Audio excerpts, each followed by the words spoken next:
ইমা ছাদে কি নিয়ে আসলে সাথে? আজকে ছাদে খাওয়া দাওয়া হবে। শীতকালে হচ্ছে একটু মিঠেল রোদে দুপুরবেলা খেতে কি যে ভালো লাগে। ওই জন্য আজকে ছাদে খাবার দাবার। এই দেখো এখানে খাবে? হ্যাঁ, এই ছাদের মধ্যে। হ্যাঁ, কি সুন্দর রোদটা আসছে, পুরো মিঠেল রোদ। কি রোদ? মিঠেল রোদ। সাবাস। আজকে মেনুটা দেখাও আগে আমার দিকে।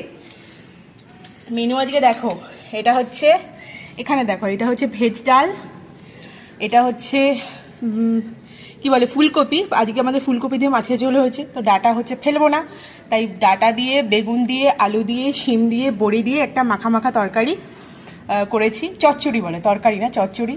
সাদা ভাত। আর এইটা হচ্ছে ফুলকপি দিয়ে কাতলা মাছ দিয়ে আলু দিয়ে মাছের ঝোল। দেখো কালারটা কতটা সুন্দর হয়েছে।